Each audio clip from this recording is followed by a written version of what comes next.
Seigneur, que ta grâce, seule ta grâce. Nous voulons instaurer un état de droit.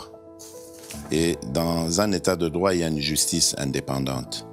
Ce n'est pas à l'individu Félix Tshisekedi de commencer à faire justice.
Mbote balandi nyonso balandaka biso partout dans le monde lelo vraiment bozali koyamba biso na ba chaîne ebele ya ba chaîne YouTube ya mboka na biso ya République démocratique du Congo. Objectif ezali bongo émission oyo ekozala centré sur makambo matali mise au point ya affaire ezali koleka en kati ya village Kimpoko boyebi que mikoleleka ki moko ya bona mboka na kati ya mboka na biso monsieur Bruno Mambundele amekaki bongo kosala ba déclaration oyo ezali ko concerner village Kimpoko yango ndenge baloba kaka. L'information faut qu'on soit na source. Nous sommes venus aujourd'hui ici na kati ya village Kimpoko pour na kokuta na bongo na chef coutumier o azali le mieux placé pour na apesa biso ba information vrai et sûr sur makambo oyo ezali koleka awa na Kimpoko. Na yango chef wana ezali chef Embo Mark yende vraiment aza invité na biso de Mark na mukona lelo mbote mwana mboka Embo Mark Likibi. Mbote. Voilà, chef coutumier na biso to yambio lelo na plateau. Je vous rappelle que nazanga mon côté na plateau ya lelo tozana mwana mboka Armand Mumbilai o azali pe moko ya bapandisa ngo ya mboka na biso patron ya Media Expression News o avant déjà na entamé ba question na nga na profiter pe pona pesa mbote po na yende to kotuna mituna na mukona elo mbote mwana mboka Armand Mumbilai. Mbote Abigail Kilungu. Na sepeli makasi pour na émission mkomalo na tuna on a eu pour la première fois mais aux malamba aux a décidé wa kolanda biso libanda ya mboka na kati ya mboka de partout na mboka kolanda biso aux a décidé to liba ba chaîne bele pa partenaire ba libele ba kolanda biso mkomalo lelo na na honneur mingi lelo ya ko zala liboso ya mwana mboka mokonzi chef coutumier chef na biso mfumu de balobaka papa Likibi Embo Mark. Voilà, papa Embo Mark Likibi motuna ya liboso toko banda na yo to lingi to yeba d'abord origine ndenge balobaka ya mboka Kimpoko to yeba na kati na bozindo village Kimpoko ebanda ndenge nini euta wapi tie koma na niveau oyo zali lelo ko gérer village Kimpoko. Bon, merci mingi. Tukola boye bo sali kutu malamu. Mwana mukise ko latsi elamba akolingate malamu atika la mutakala. Kwa yiba ndenga azali mwasi to mobali. Maman a botinga mfu mari. Azali yebo ebota mena mabela Kimpoko. Oyebi biso bateki to zali matriarcat. To pouvoir kota bo mama kota bo tatate.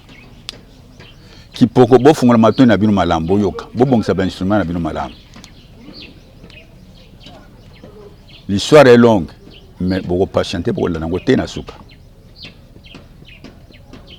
Kimpoko e utambe e pa rwa makoko. Bazalaki bana tata moko mama moko. Ya liboso mwana bangwa liboso ya bangwa liboso comme ngambielele nsolensa. Ya mi balenga mbiele marmamabi. Yami sa to ngambiele nkulumbo. Yami ne ngambiele meya. Yami tanu ngambiele ngamabiele. bazaki na leki na bango mwasi comme ne lewana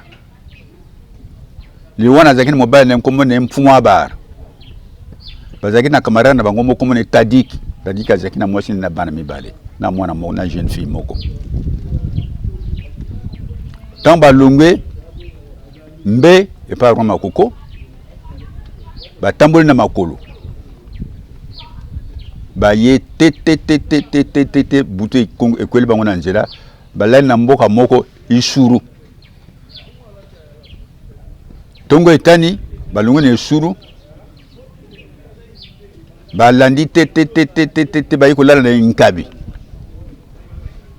nkabi tongo etani bakiti na mai po baza bateka mai po mama nanga za muteke ebali obo benga bateka kingabwa mama na ngai atang bakiti ebale bamati babwato bakatisi ebale bayi kokwea directement bayi kosema directement esika mai ya kwango ebimi na ebale bavandi wana mosala bango pêche bazosala pêche mbisi ya kolia ezozwama kasi ya koteka ezozwama te mwana ye na bango aleboso akei kosente mwana camarade ya tata na bango baboti mwana mobali bapesi komo ne mbamu balobi mais awa toye tozosala pêche tozozwa mbisi ya kolia solo me ya koteka ezozwama te siko tokosala nini no tolongwa awa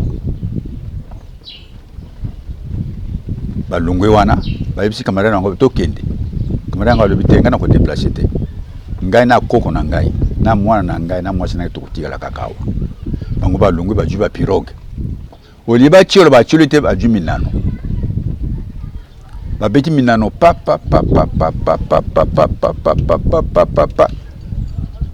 bakei ko se retrouver bakomi na libongo ya bolobo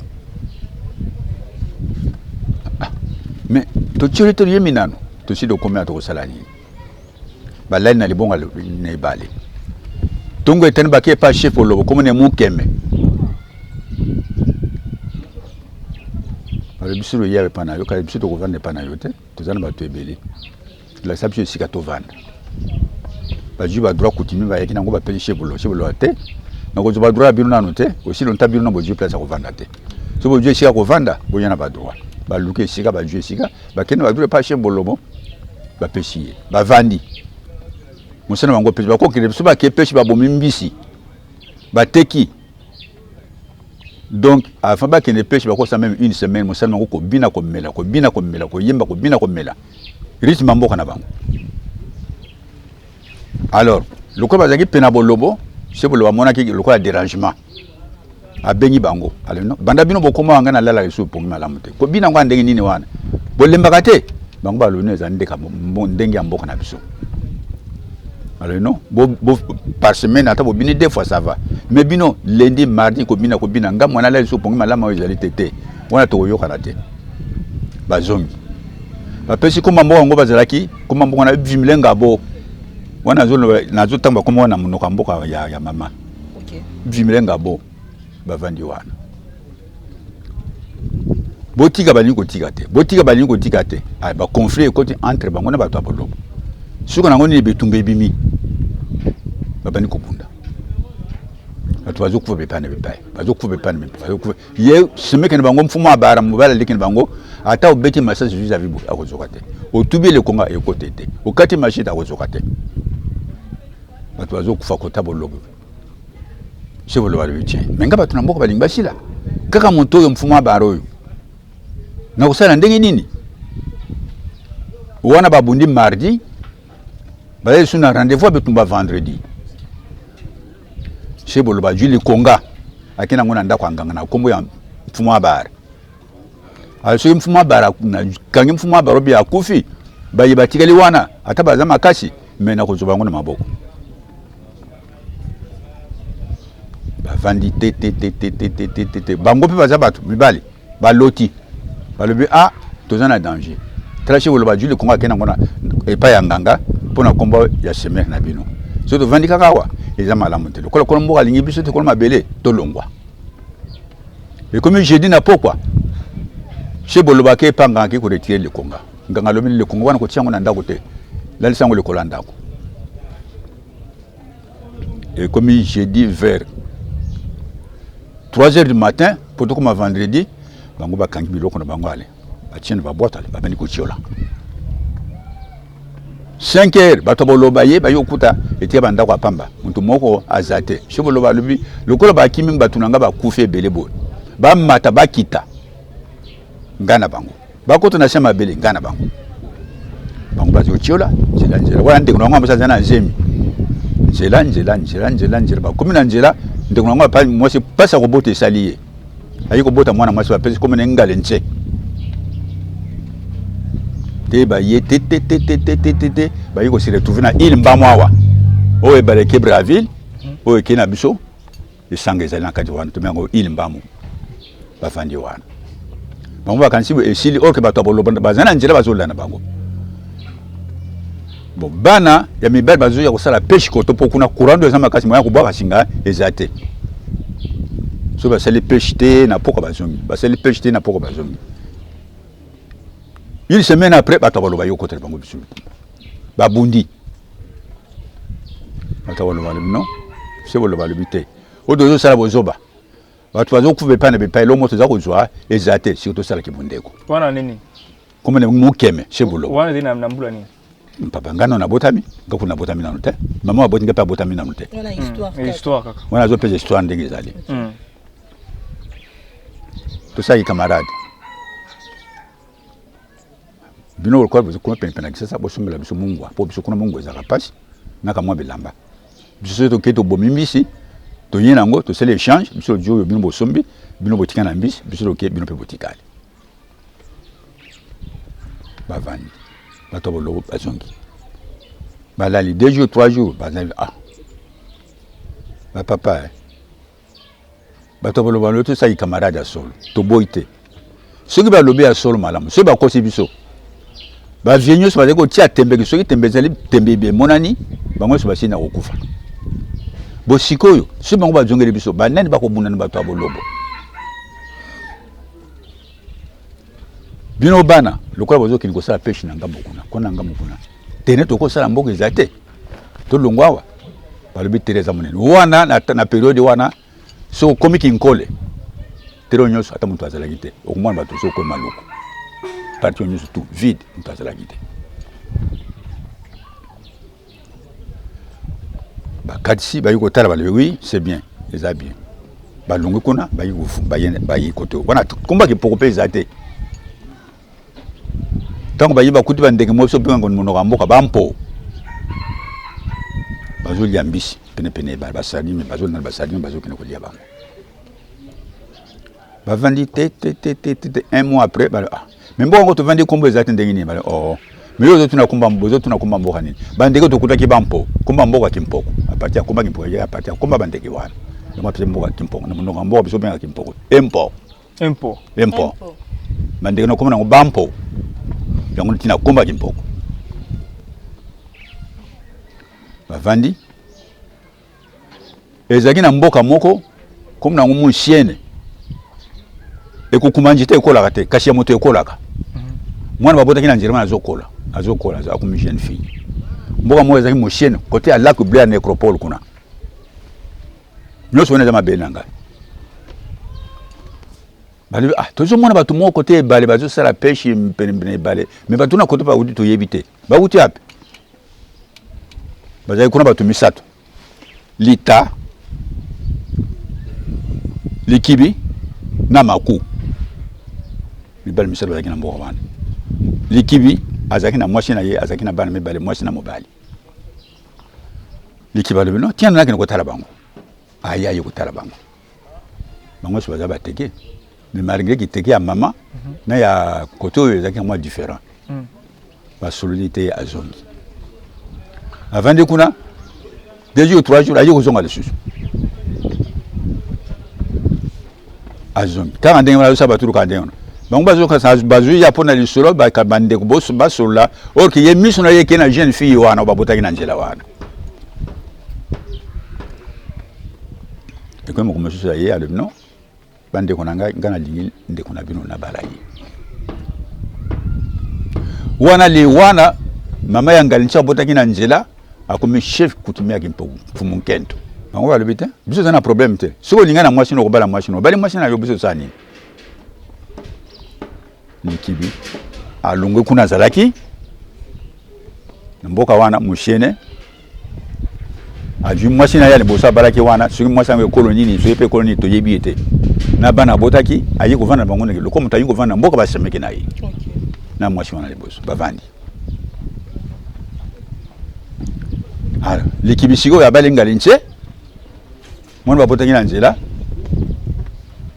bavandi te ayi kozwa zemi ngali nche azwi zemi aboti mwana mwasi komene nzogo monkili bibili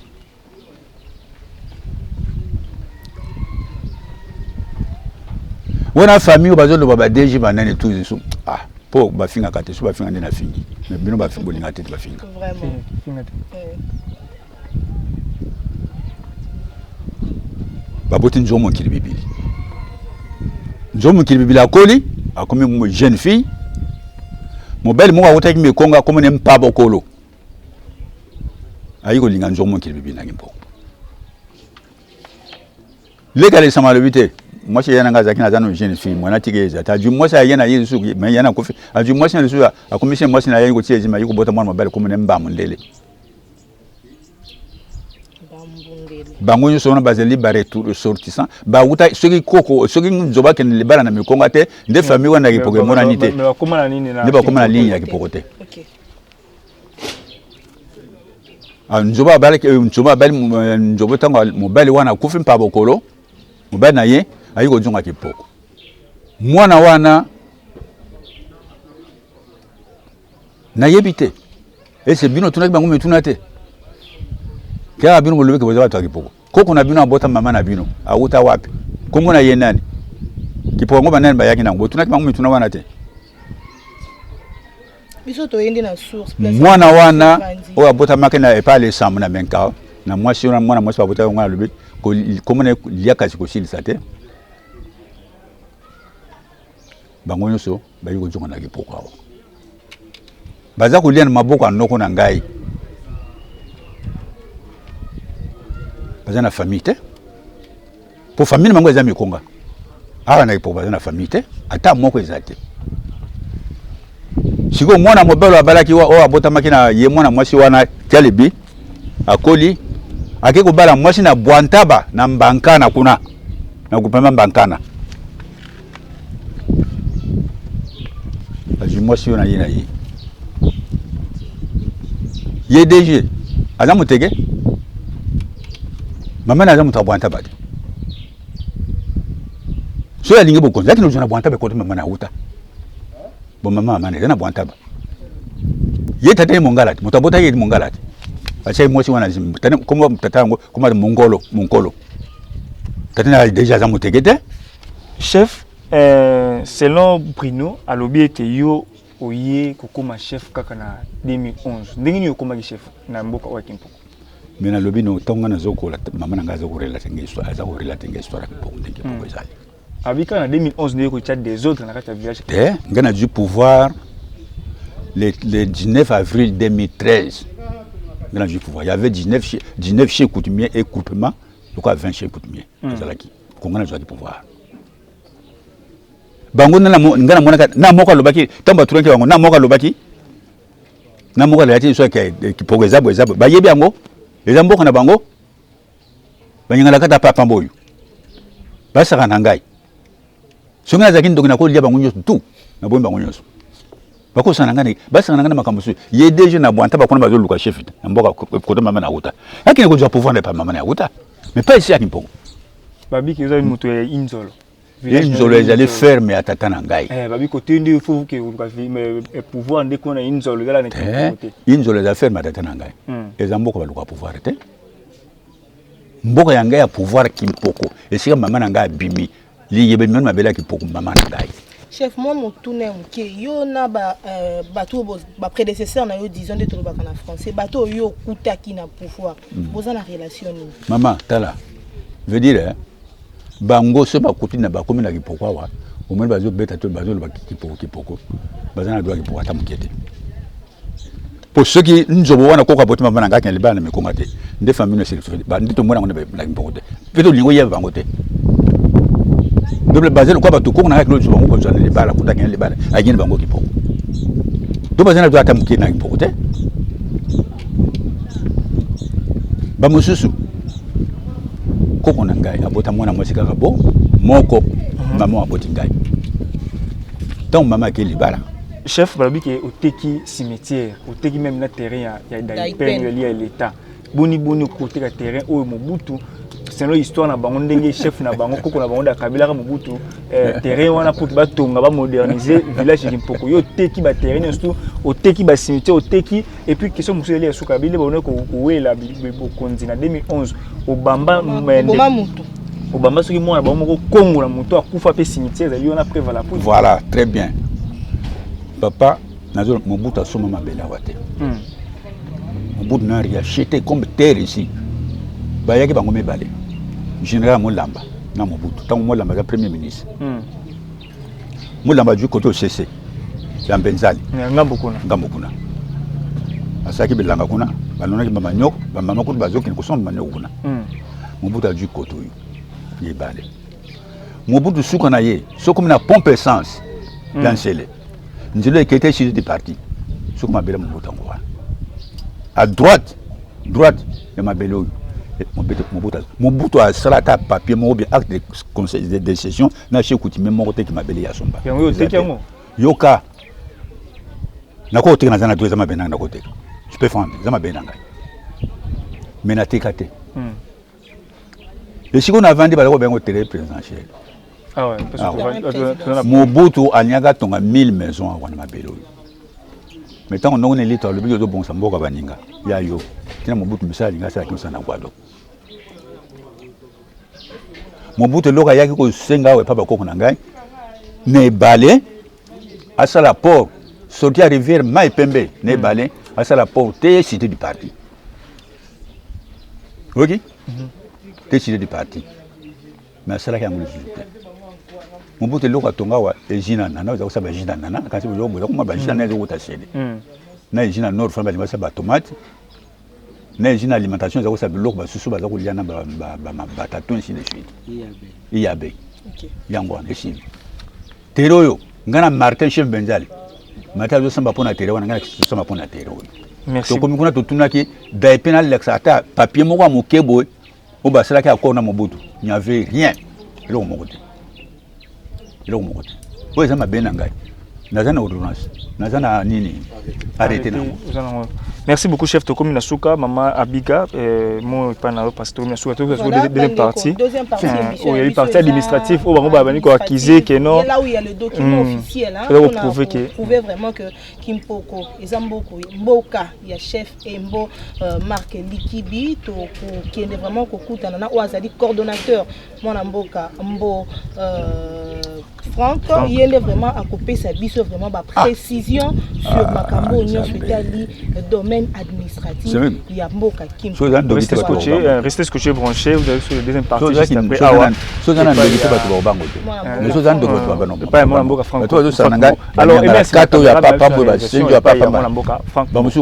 Deuxième partie, madame, messieurs, place au Makambo Yinda Awana, village Kimpoko, conflit au régné Awa et pas chef coutumier.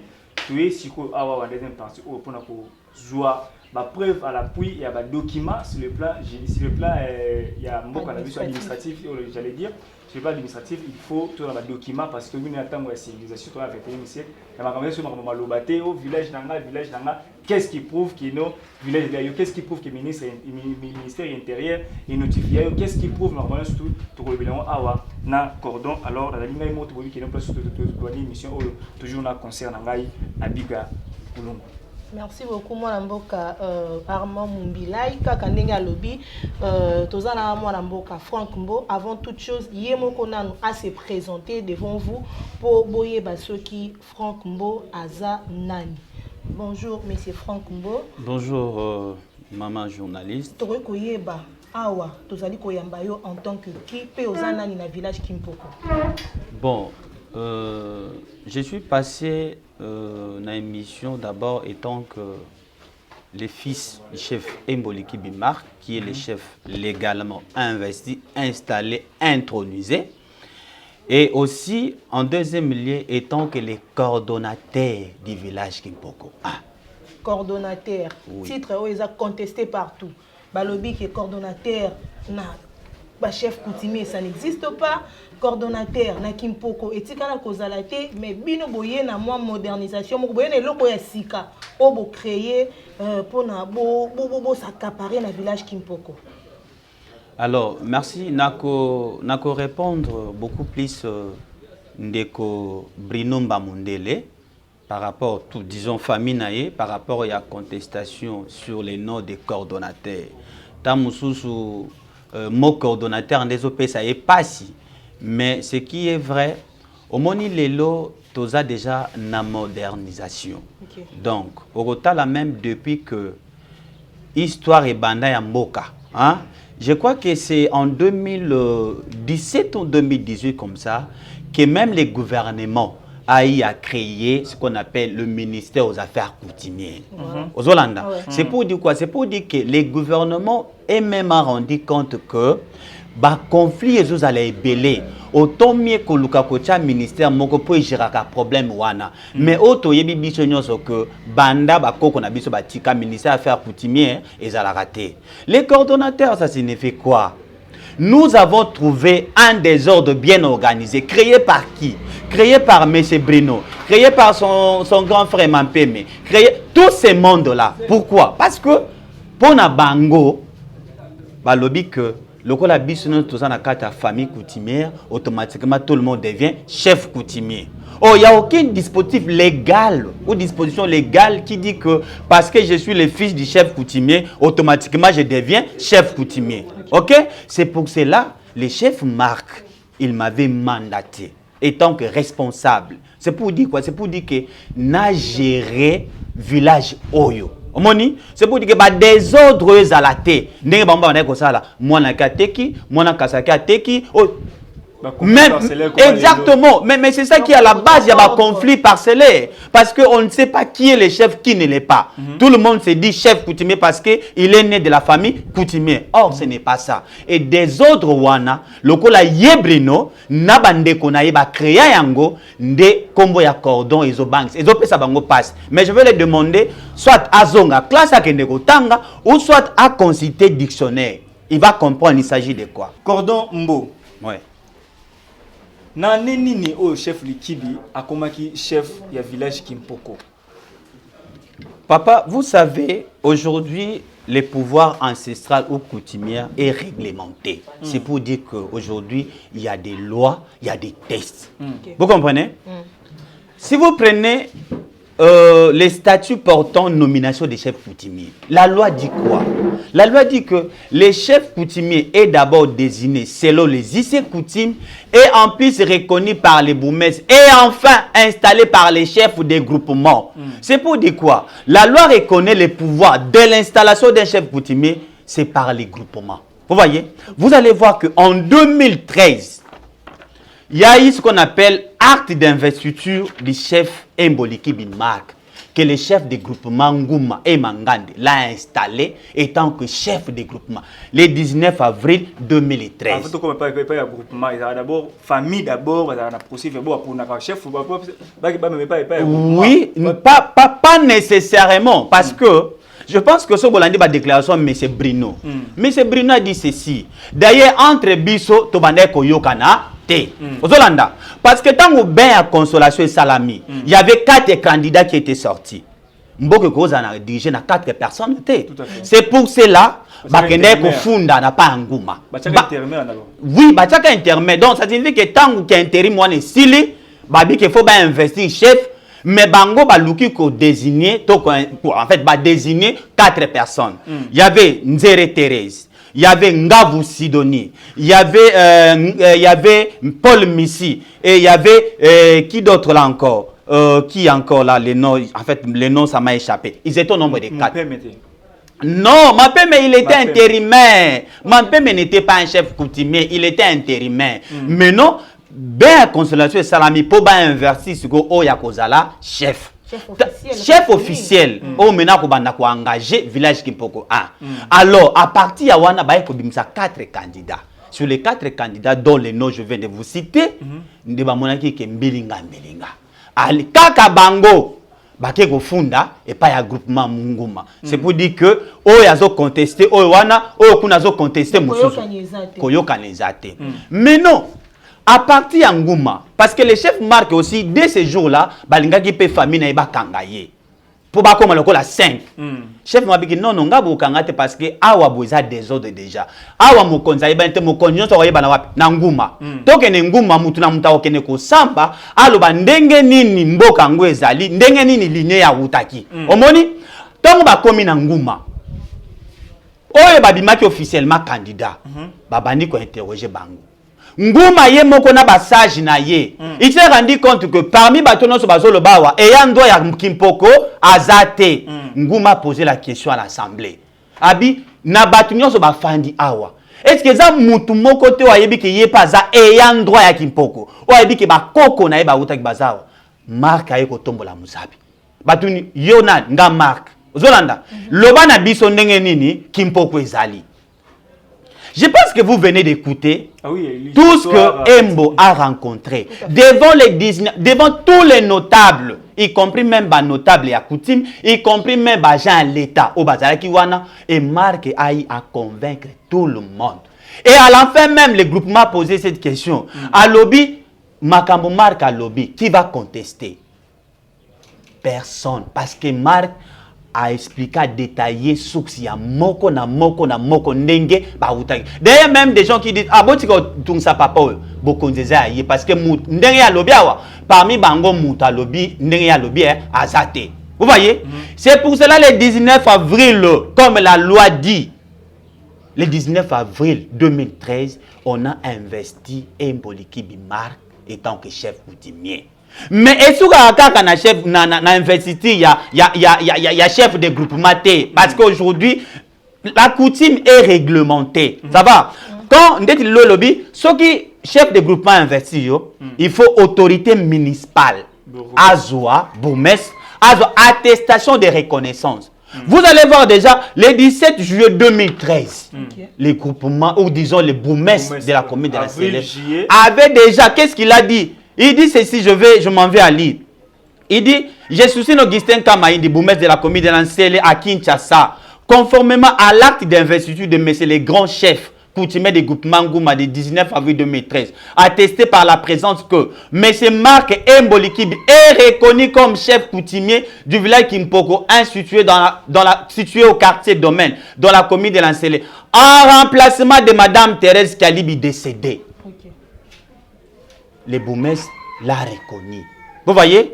Parce que il y a une différence entre les chefs de groupement et les chefs de village.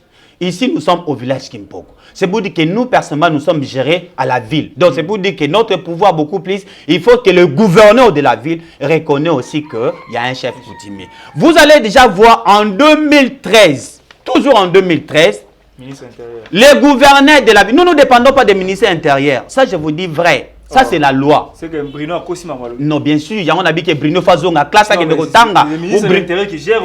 Non. Écoutez, j'ai dit, nous sommes le village. Le ministère intérieur gère beaucoup plus des groupements. Vous voyez, prévenez, vous allez voir que les chefs de groupement sont beaucoup plus cooptés même par l'Assemblée provinciale. Ils sont beaucoup plus, bon, disons même l'État à Foutakabango. C'est pour dire que beaucoup plus, c'est pour des coutumiers. Mais bisous le quoi, Tozana Kata, province ville de Kinshasa. Notre autorité directe, c'est le gouverneur et les bourgmestres. Vous voyez, et les chefs de groupement. Vous allez voir qu'en 2014 déjà, les gouverneurs avaient pris acte. Je m'en vais à lire. Il dit ceci. J'ai l'honneur d'accuser réception de votre lettre numéro 2013 du 12 septembre 2013 relative à la désignation des chefs du village Kimpoko 1 et vous en remercie. À cet effet, ça c'est le gouverneur qui parle. Je voulais attirer votre attention sur l'irrégularité de la désignation de M. Mampe Mengamubo.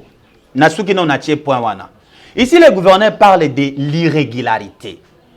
Quelque part, M. Bruno Babiso, et ça, nous famille de Sakinini, et désignaki. Oh, mais la famille aussi peut mal désigner. Prévenez que la famille a mal désigné parce qu'il a désigné au moins 4 candidats. Est-ce que le village est cause à diriger par 4 candidats? C'est impossible. Et raison pour laquelle Bakenda qui n'angouma. Posez-lui la question. Banani Bakenda qui fond dans l'angouma. Ceux qui bangon la famille, bazala qui bien organisé. Banani Bakenda qui fond dans l'angouma. Et pourquoi ils sont allés en Ngoma? C'est pour que chacun d'eux a démontré Ndengenini Aza et Yandwa Kuna. Bozolanda. Et le gouverneur continue à dire ceci. Il dit que son choix constitue une violation flagrante des us et coutumes teke, dont les au pouvoir entre les lignées matrilinéaires et non les contraires. Partant de cet effet, je me permets d'affirmer que la désignation de M. Marc Embo pour succéder à Mme Thérèse Kalib est régulière et conforme aux us et coutumes teke. Je me limite là. Le gouverneur, déjà en 2013, André Kimbuta, il a déjà reconnu M. Mboli Kibimak étant que chef coutumier. Vous comprenez? Quand le dossier de comprenez le but non, bino les bouquets samba, attendez comme vous avez maman Missinga CB. Missinga CB. Comme kuna ba poninde mampeme lokola chef coutumier. Le dossier qui na nini ba ko fêter na village na Kimpoko ko fêter après 2 jours ba tini lettre gouverneur André Kimbo tini lettre pour non ba suspendre dans nos activités wana. Par rapport à Makambo, parce que Bino, vous kene ko manigancer, vous kene ko corrompre, parce que il a ndeko na Bino, azaku la banoko travailler na gouvernorat pour que va remplacer Kombo et Mampeme la place yandeko. Merci beaucoup, papa journaliste. Je fais cette émission. Vous savez, il y a une autorité politique qui nous dit à lobby, au moins ceux qui montaient à zobeta papa na yo, hein? Yo soko lata ki chemise à pembe kolobana mteke na ke olongola chemise à pembe après na ya ko bunda. C'est pour dire que même aux ana chemise à pembe faut ça nini. C'est pour dire quoi? C'est pour dire que c'est que ya on abi c'est très important batba que les classes ba que négoyer quoi là. C'est très important. Parce que apparemment on ne comprend pas ce que Bruno est en train de dire ou ce que la famille est en train de réclamer. Vous allez constater que je voulais parler ici. Bon, en fait, d'ailleurs lié à votre question, parce que vous avez parlé de Messi Ngantebe. Messi Ngantebe fait partie, il y a des candidats au Bimaki, les Joana au Bakanga, après avoir posé la bain de consolation. Les 4 candidats. Okay. Aux Hollanda, mais il y a le cas là qui moi sage parce que ce côté de la famille on a beaucoup plus de Messi qui était plus intelligent, plus instruit. Prévenez, il a même assumé de certaines responsabilités administratives parce qu'il était même le chef du quartier aux Hollanda parce qu'il y a un qui moi instruit. Aux Hollanda, c'est pour cela parce que Messi, il a fui, il faut rappeler, Messi il a fui le fils de Thérèse Kalibi qui est Mboli Kibimar a remplacé au pouvoir. Aux Homona. Or la loi dit ceci, les pouvoirs du côté Teke ou Umbu carrément, elle est matrilinéaire et rotatif. Tu comprends? Donc, nous sommes comme des Bakongo. Okay. Tu vois, comme c'est des bandounes. Biso bo kondina ba teke ke na kota bo mama. Ngeti ngai Frank Mbo. Naza mutu ya Kimpoko te. Nga naza mutu ya Kingakati. Ndeti Bruno Mbamundele. Na ya na DG Mampeme. Baza bata Kimpoko te. D'ailleurs tanga solo ba mona misoke o batata moi sinon. Oh, quand on dit tata moi c'est pour dire tata non. Tata waza moi sinon. Mais automatiquement vous êtes exclu. Parce que pouvoir est que n'a raté des tata moi si ce qui a non, pouvoir est que n'a ka maman kota ba noko. Omoni exactement. Vous comprenez? Mais pouvoir ngo pesa ka rotatif. C'est pour dire quoi? Lokole uta ki pa na bango. Et ko zonga susu pa na bango te. Parce que eza royaume te. Aux Hollanda, pouvoir, elle a été toujours rotative. Et l'on a clan O, na clan O. Mais aussi pour éclairer, village Kimpoko, Asaka na klabo, Moko, clan Inkusu, un point bas. Clan Ngambele O Bango Bazolo Bana n'a jamais existé au village Kimpoko. C'est pour dire que Batoubaïbi histoire T. Ce sont des voleurs, de bandits, des escrocs. Bazoko Saka Batuna Kwenoko, Tekaka Mabela Batuna Nenga Mouyibi, surtout lui Bruno. Je suis d'accord parce que Bruno Zongi. Je sais qu'à Zongi Paya Oteka Kima Kisangani, là je suis d'accord avec ça. Mais au moins, moi je suis beaucoup plus d'accord parce que Bruno est maintenant à Kimpoko. Donc c'est pour tout ce qu'il a tenu comme des allégations, moi ça me fait du bien. Mais je suis prêt. Quand il dit que Tosamba, je voulais vous dire ceci. Vous allez comprendre que quand le gouverneur a éclairé déjà ces dossiers depuis 2014, ils ont commencé à manigancer. Mais c'est Mampeme. Bakel, ils ne sont pas gouverneurs en 2016, 2017. Non, écoutez. Il faut que l'Aksabato, d'abord, ndenge makambo ezaleli. Parce que, dans mon avis, ils sont en difficulté, yako yeba. On parle de quoi? Vous allez voir que ils sont allés en 2017 chez le même gouverneur André Kimbuta, qui avait reconnu chef Emboliki Bimar étant que chef coutumier. Baké ko induit le gouverneur Néré pour que le gouverneur a désigné les sous M. Mampeme, soi-disant étant que chef coutumier dans le village Kimpoko. Oh, il y a un document le ministère intérieur. Non, je parle du gouverneur. Mais le document où est le ministère intérieur. Je vais arriver, papa. Nakokoma, je voulais beaucoup plus que la Kissa. Potoko na place au Binobo Zali. Okay. Ils sont allés chez les gouverneurs en 2017 pour Nako Zwamukanda Moko Oyo, gouverneur a commis en 2017, c'est ça la lettre. Gouverneur a commis à lobby Bayako a installé M. Mampeme comme chef coutumier. Or, en 2014, le gouverneur avait déjà écrit pour dire qu'il avait déjà mis fin à ma campagne. Tango Tozu Mukanda va précipiter. M. Bruno Alakisaki Bino avec les boumesses Augustin Kama, je les salue à passant. Ils sont précipités na koluka koya kosa la même investiture wana ba investir M. Mampeme étant que chef coutumier. Si vous allez voir installation et investiture du chef coutumier Kimpoko, hein, aux Hollanda. Oh, la loi dit ceci. La loi dit le chef coutumier est installé par qui? Par les groupements. Et non par les boumesses. Parce que même les boumesses étaient compétents. Même les gouverneurs étaient compétents. Donc un gouverneur ne peut pas installer un chef coutumier. Aux Hollande. Comment les gouverneurs peuvent écrire encore? Baya qu'on installé M. Mampeme étant que chef coutumier. En 2017. Donc disons 4 ans après. Aux Hollande. Nous avons vu cette lettre. Nous aussi nous avons écrit en demandant au gouverneur d'ailleurs qu'on rappelait la lettre en 2014. Et le gouverneur, quand il a vu directement, il a appelé ses conseillers, l'ITA, pour donner à l'ITA les instructions, à ébicier. Non, pas seulement des sursoirs, à ébicier à lobby désormais. D'ailleurs, toi, je ne peux plus te voir encore dans mon cabinet parce que c'est toi qui m'induis en erreur.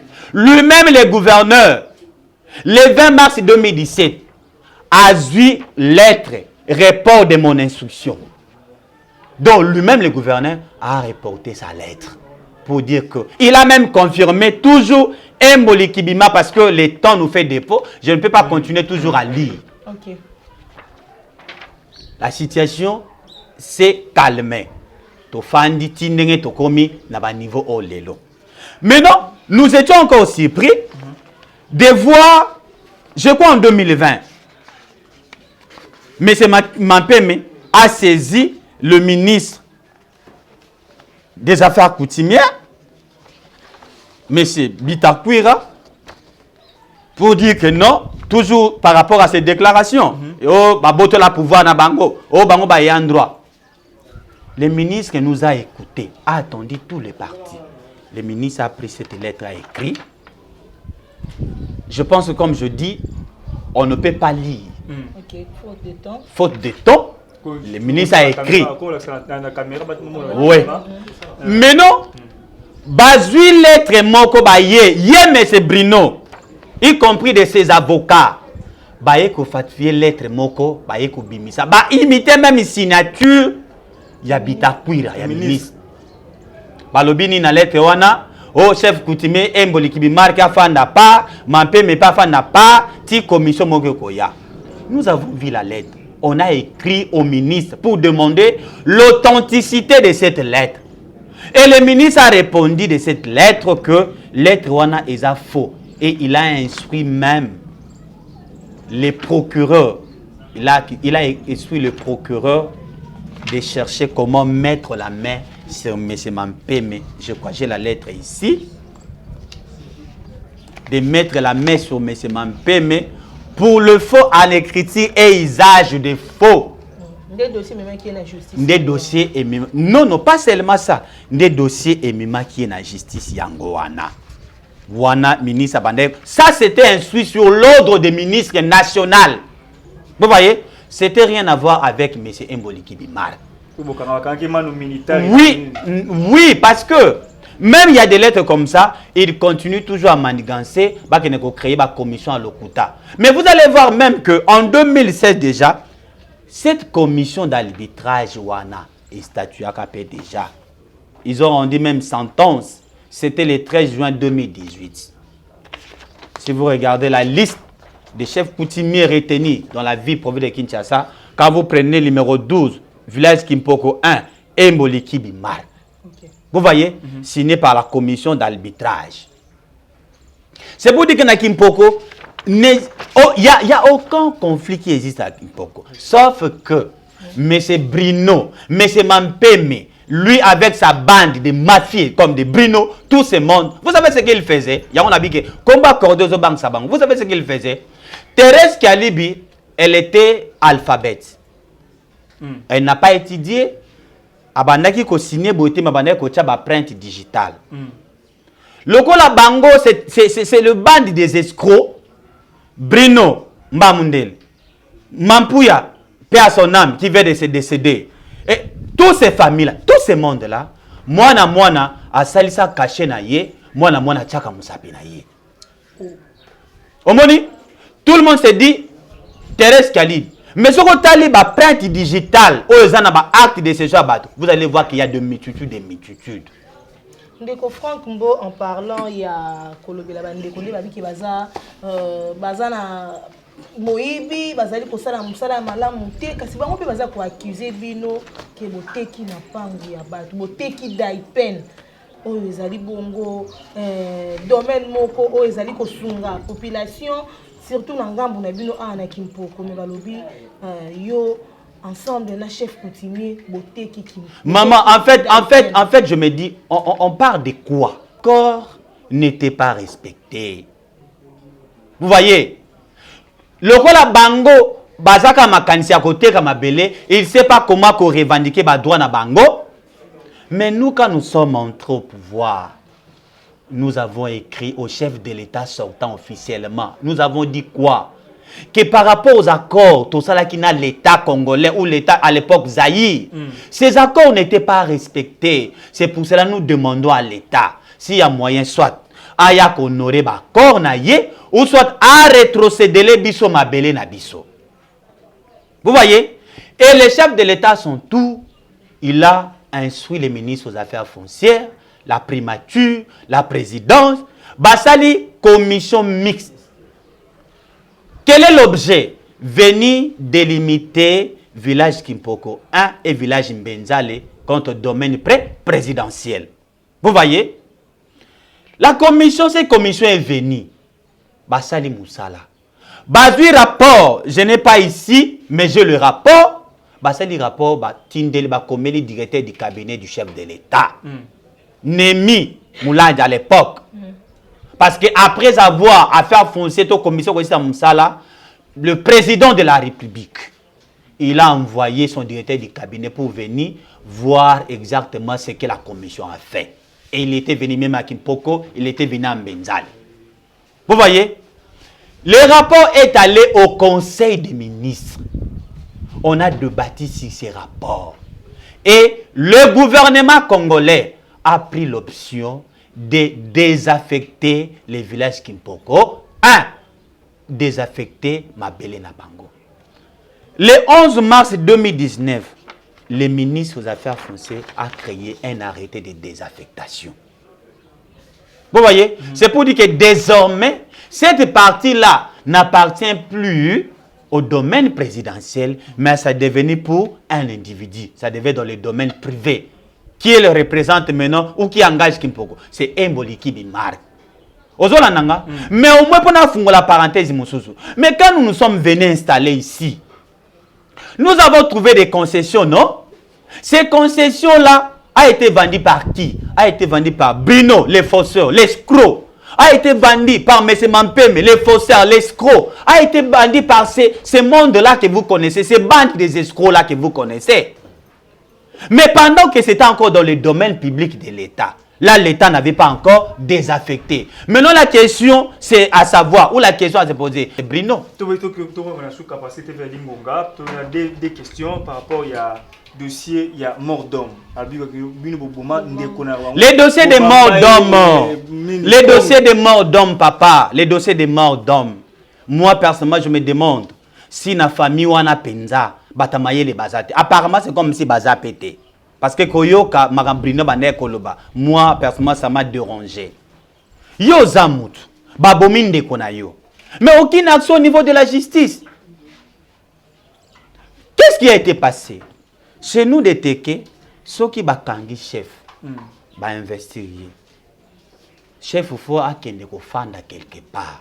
On appelle ça carré. Carré, ça le collabo. Moni nengo le pangoza. Et c'est que chef, à ça nini, à fanda. Pendant que bana bande ko bakene ko bongisa carré, wana sika chef à ko fanda. Bango, balongo à peu près na 5 km. Baye ko bongisa bat. Na kata lo pangu na bango. Na toto bien appelé légitime défense ça non? Est-ce que yo ko ndima ke baye ba bomi papa na kata lo pango tiki pe mutabima kei? Bitumbe bandi. Ndeko ayaki. Oh balobi ke aboma ndeko na biso bazola sa même tom. Oh, mais bazo expliquer ba tout ndenge ni ndeko na banga kufa.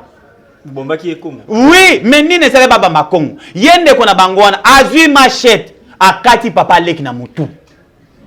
Papa leki akwei. Tu peux imaginer même muta kwei bazo betaye makila. Il y a même des photos. Moi, Naoyo, je crois que cet enfant-là, il avait encore cet âge-là. Il avait, je crois, entre 10 ans ou 11 ans. Abi, papa Koufi. Moi, n'a pas tel moupanzi, nabi, ni nezao, à Moni Congo. Allez, à Zongisi Pena Oyo, abane ko beta papa naï. Oya kwei, kuna pasa nini? A kwei. Batuna botu bazui mutu na basa nini? Bake na hôpital. Oya bangwa comme l'hôpital à Koufi. Tina balobi ke abomande ko na biso. Ozolanda, soki bango ba ko menacer batu na kata lopango na bango te. Soki bango ba betaki mutu machete te, mais mutanga kufa. Yebrino wana ndena yane Mampeme nde batindaki ba bandi wana, ba ko beta mutu kuna. Voilà, nous sommes arrivés presque à la fin. Bato ko banga ko yana ba kosomba ba terrain na côté ya Kimpoko na commune ya Sele awa. Ba ko banga ba bete, vous en a désordre. Moi, je vais chambo na ebi ba tekeli otekeli arma otekeli abiga otekeli pegi otekeli nani kotoyo bandeko Josué ba otekeli bango otekeli ka le pas monter 4 5 6 personnes ba ko banga ko ta la caméra ko lancer bon message nini ko yesa bango nini par rapport à la situation au news tout parce que ba miso la terre ba on peut awa ndeko ko benga bandeko miso ba escroc ba teka mapanga batu ba ko banga beaucoup entamer procédure mususu pour ba légaliser ou bien au ça va nini et puis ba ba osuma mapanga quand les chefs oui l'espoir est là quand on m'appelle Jacques Cordon c'est pour dire qu'aujourd'hui village Kimpoko est coordonné c'est pour dire quoi tout est maintenant localisé par les chefs. Quand on est fils, on est neveu, on est cousin, on est cousine, on n'est pas chef. C'est pour dire que si Nadine qui pourrait comme moko, ok? C'est pour dire que ce qu'on se m'appelle, même moi les cordons, je n'ai pas ce pouvoir de signer les documents. Qui signe les documents? C'est lui-même le chef coutumier parce qu'il est reconnu par la coutume et par l'État congolais. Alors, Bandeko Bazobanga, c'est tout à fait normal. Vous savez aujourd'hui, même M. Bruno Zolo Bazo, pomme na bango nini? Pomme na bango eza keto tika désordre wana sa nini? Et continuer. Et jusqu'à aujourd'hui, vous savez, bazo continue côté comme belé. Bazo na pouvoir te mais continue. Bazo antidaté ba date. Osombi lelo ba antidaté date ba tché ya ke batali date o kali ba kufa ki na noté. Allez ba tché. Bazu musapi na bango ba sa nini? Ba tché. Ozolanda Des ordres wana, c'est ça que nous avons cherché d'abord, il y a ordre, dans sens wana. C'est pour dire que place bateke là qui déjà moto, bako côté que la moto balami balete. Ça devient du vol. Ozolana, pour ma grand tout ça oyo, en dehors de ma kimpoko, on est peut-être des fois cadre quelque part et nous avons aussi la conscience. Moi je marche avec ma conscience tranquille parce que na sala ma kamna ninga nyamu nyamu tenenge mi yibi ya bana wana basalaka. Moi je ne fais pas ça. Mais bango wana origine na bango aussi ezambwataba là où maman na bango azali. C'est un village vers Mbakana là-bas. Baza même pas bataki mpoko. Nenga zolo bawana. Baza même pas bataki mpoko. Ozolan. Bato bandeko nyonso. Baza na posa bazo babisika na village kimpoko. Même lui Mampeme. Aujourd'hui Mampeme est condamné parce que les dossiers liés même au conflit foncier ou quoi, au conflit lié peut-être tout autour, il y a ma pouvoir. Mais ça fait plus débat. Il y a des lois, disons, il y a des décisions. Exactement, il y a des décisions judiciaires. Ça, c'est l'arrêt de la Cour qui a condamné Mampeme en 5 ans de prison. Il y a même des mandats de prise de corps. Mais papa, tu sais quand je dis que na s'appelle parce que Bruno a zongi, na s'appelle parce que Bruno a l'équipe na télé. Mais ngana lobi que c'est bon, Marc il n'est pas le chef coutumier, c'est le Bruno. Mais saisis la justice bien sûr. Moutayo ko bote le ko na bino. Mais vous fandi bo quand même boko bo tal. Vous demandez que au gouvernement tal makam. Oh, est-ce que pouvoir mutaper sangoza gouvernement? Mampema, il y a l'arrêt de la cour d'appel de Kinshasa matin. On est en train de les chercher. C'est un récalcitrant. Bazo lukaye ba kangaye. Ndenga za na place neza na prison. Attends la place boité na cité boité place neza na prison. Ba yebi sont conscients. Oh ba osala wana. Et ça ko justifier ki mu yibi na bango po baté ka mabe. C'est pour cela je fais l'appel à toute la population. Papa maman, ozana poto ozala wapi. Oui, c'est tout à fait normal de confier en Ezali. Mais nous sommes là pour résoudre ces problèmes. Même il y a un dossier, problème. Exactement, il y a un problème de dossier qui vient parce que l'autorité établie est déjà là, est connue officiellement. Aux Hollanda, est connue officiellement. Ce sont des escrocs. Merci beaucoup, monsieur le coordinateur, madame Mistroum Nasuka, maman Biga, en tout cas, merci Mingi Nabato Balandi Bisso partout. Je vous rappelle que dossier cimetière. L'État nous fait défaut, mais on peut prendre 2 minutes, juste 2 minutes par rapport au dossier cimetière.